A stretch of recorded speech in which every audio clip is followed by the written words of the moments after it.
샤랄라한 DJ 샤디와 함께하는 달콤한 시간. 이상한 나라의 앨리스 5번째 이야기. 애벌레의 조언. 애벌레와 앨리스는 잠시 멀뚱히 서로 눈만 마주봤다. 마침내 애벌레가 입에서 물담배를 떼어내고 힘없고 졸린 듯한 목소리로 물었다. 넌 누구니? 대화를 시작하는데 흥미로운 질문은 아니었다. 앨리스는 약간 부끄러워하며 대답했다. 지금은 저도 잘 모르겠어요. 적어도 오늘 아침에 일어났을 때는 내가 누군지 알았어요. 그런데 그 이후로 몇 번이나 변했거든요. 애벌레가 근엄하게 물었다. 그게 무슨 말이지? 너 자신을 설명해봐. 죄송하지만 설명을 못하겠어요. 왜냐면 제가 지금 제 자신이 아니기 때문이에요. 애벌레가 말했다. 무슨 말인지 모르겠구나. 앨리스가 아주 공손히 대답했다.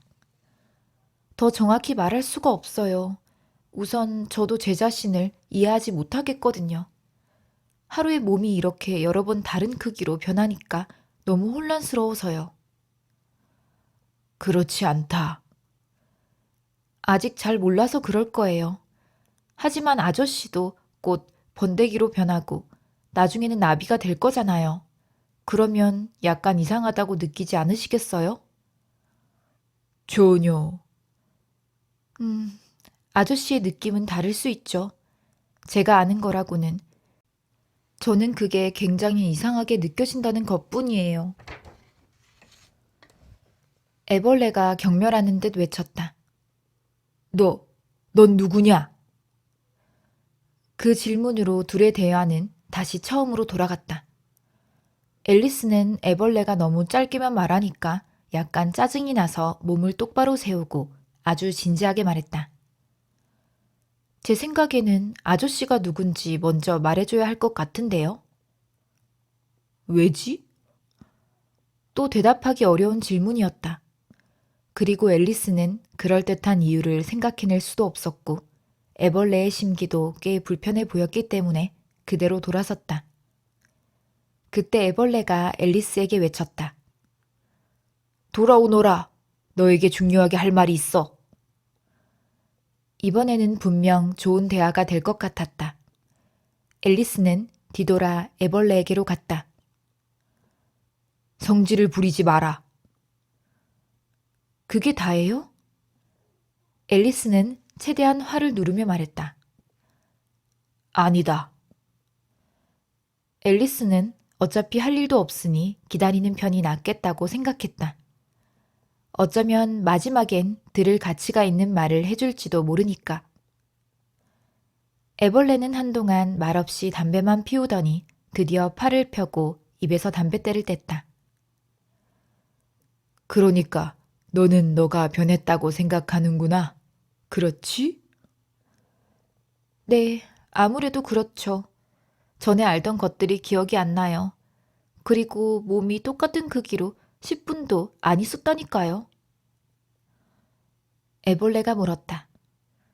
뭐가 기억이 안 난다는 거지? 앨리스가 우울하게 대답했다. 분주한 꼬마 꿀벌은 어떻게 하나를 외워보려고 해도 완전히 다르게 튀어나와요. 그럼 아버지 윌리엄, 당신은 늙었습니다를 외워보아라. 애벌레가 시키는 대로 앨리스는 두 손을 모으고 시를 외우기 시작했다. 아버지 윌리엄, 당신은 늙었습니다. 젊은이가 말했네. 머리도 하얗게 새었어요. 그런데 물구나무를 계속 서다니 아버지 연세 괜찮으세요? 내가 젊을 때는 말이다. 아버지 윌리엄이 아들에게 대답했네. 머리를 다칠까봐 두려웠단다. 지금은 머릿속이 빈 게 확실하단다. 그래서 이렇게 하고 또 하게 되는구나. 당신은 늙었습니다. 젊은이가 말했네. 전에도 말했듯이 살도 엄청 많이 찌셨어요. 그런데 공중제비를 돌며 문으로 들어오시다니 왜 그렇게 하시는 건가요? 현명한 이가 희끗희끗한 머리카락을 흔들며 말했네. 내가 젊었을 때 몸을 아주 유연하게 관리했지. 한 통에 일실량씩 하는 이 연고를 발랐다네. 너도 한두 통 사겠나? 당신은 늙었습니다. 젊은이가 말했네. 턱이 약해졌으니 비계보다 딱딱한 건 씹기 힘드시잖아요. 그런데 거위의 뼈와 뿌리까지 드시다니 그게 어떻게 가능할까요? 내가 젊었을 때는 말이다. 아버지 윌리엄이 말했네. 법학을 좋아해서 내 엄마와 사사건건 논쟁을 벌였지. 그래서 내 턱 근육이 튼튼해져 지금껏 유지하고 있는 거란다. 당신은 늙었습니다. 젊은이가 말했네. 이제 눈도 예전 같지 않으세요. 그런데 뱀장어를 코끝에 놓고 균형을 잡으시다니 어떻게 그렇게 재주가 좋으세요? 질문을 3개나 받아줬으니 그걸로 충분하다. 아버지 윌리엄이 말했네. 잔소리는 그만해라. 내가 종일 그런 이야기를 참고 들어야 하니? 저리 가라. 안 그러면 계단 밑으로 걷어차 버릴 테다. 틀리게 외웠다. 애벌레가 말했다. 앨리스가 우물쭈물 대답했다. 좀 틀렸죠. 단어 몇 개는 완전히 다르게 외웠어요. 처음부터 끝까지 틀렸어. 애벌레가 단호한 태도로 말하자 둘 사이에 한동안 침묵이 흘렀다. 애벌레가 먼저 입을 열었다. 얼마만한 크기가 되고 싶으냐? 앨리스가 얼른 대답했다. 크기는 얼마만 하든지 상관없어요. 그냥 너무 자주 바뀌지만 않았으면 좋겠어요. 아시겠죠? 모르겠구나. 앨리스는 할 말이 없었다.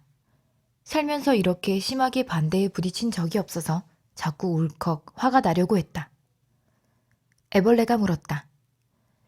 지금 만족스러우냐? 글쎄요. 조금만 더 컸으면 좋겠어요.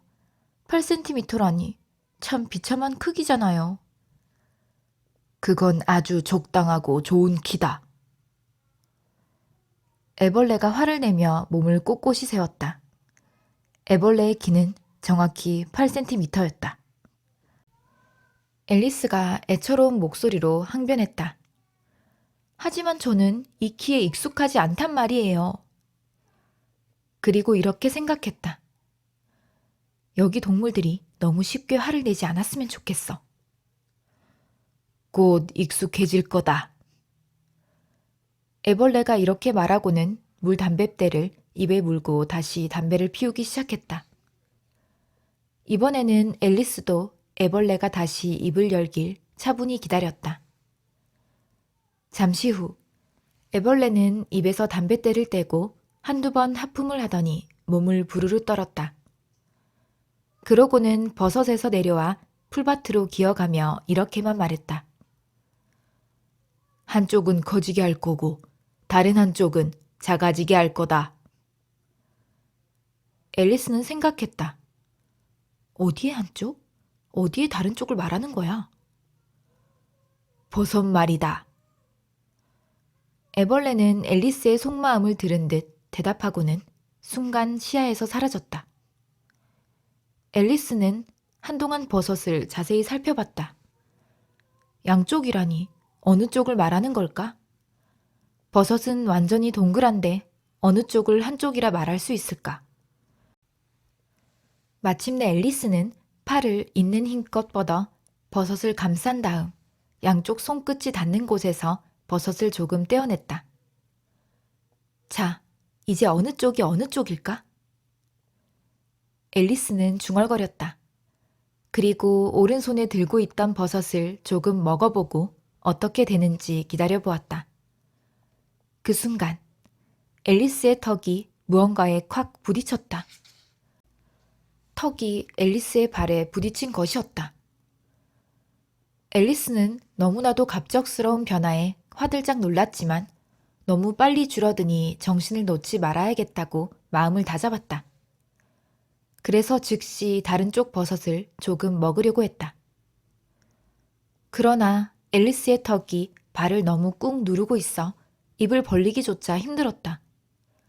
앨리스는 겨우겨우 턱을 벌렸고 왼쪽 선에 있던 버섯 조각을 간신히 꿀꺽 삼켰다.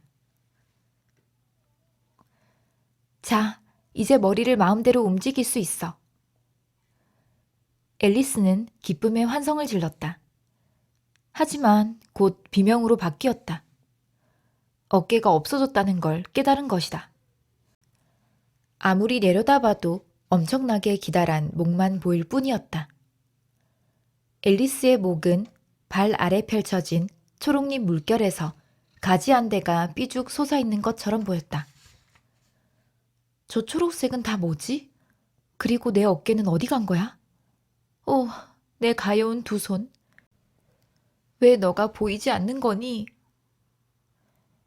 앨리스는 이렇게 말하면서 손을 움직여 보았지만 아무런 일도 일어나지 않았고 멀찍이 떨어진 풀잎만 약간 흔들릴 뿐이었다.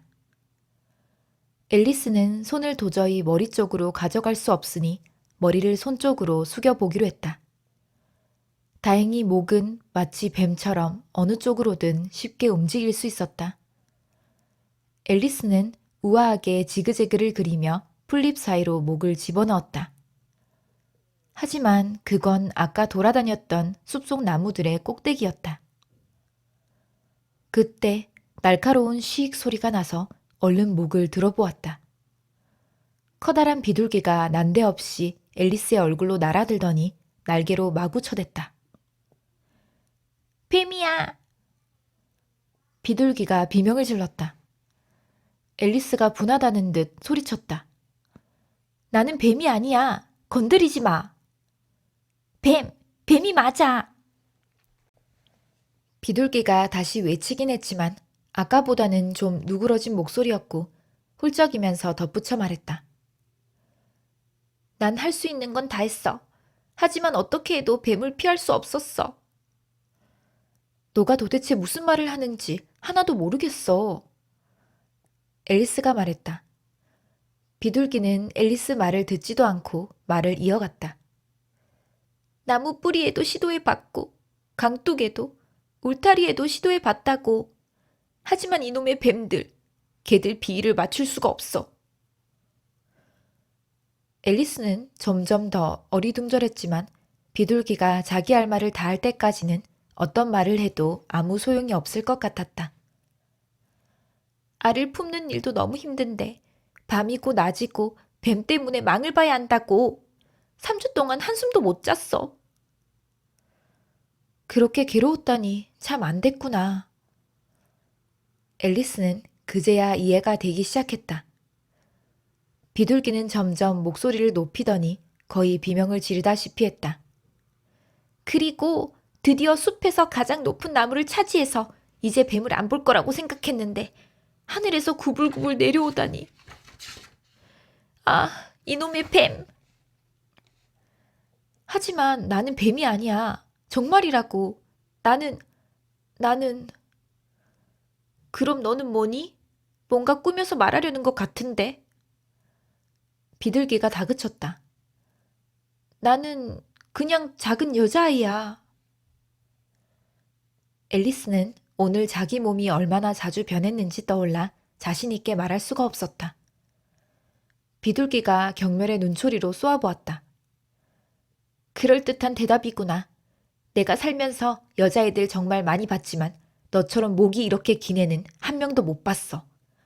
아니야, 너는 뱀이야. 절대 아니라고 하지 마. 너는 다음에는 달걀을 먹어본 적도 없다고 말할 거잖아. 앨리스는 아주 솔직한 성격대로 사실을 말했다. 달걀은 당연히 먹어봤지.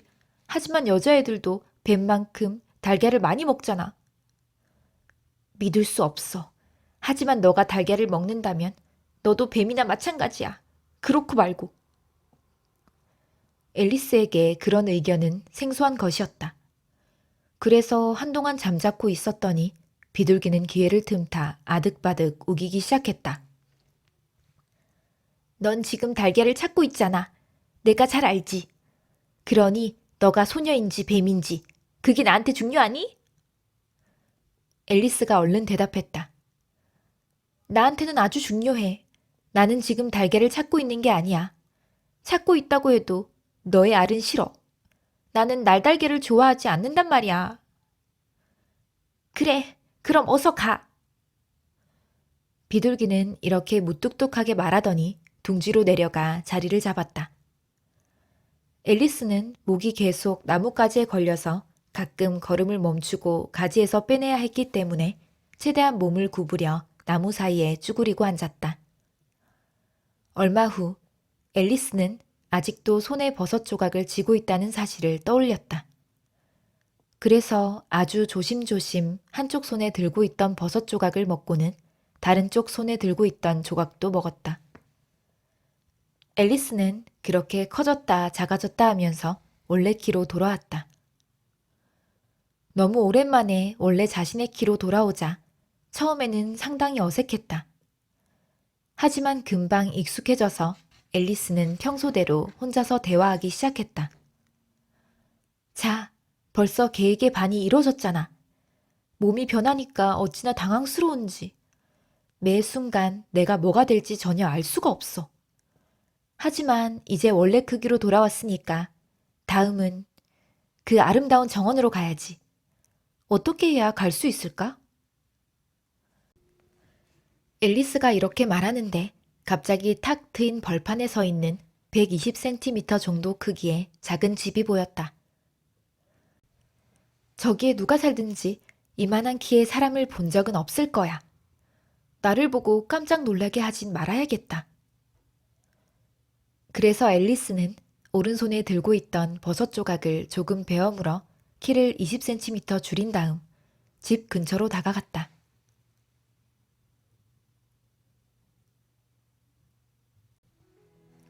다섯 번째 이야기 여기까지입니다. 여섯 번째 이야기도 기대해 주세요. 구독과 좋아요는 저에게 큰 힘이 됩니다. 감사합니다.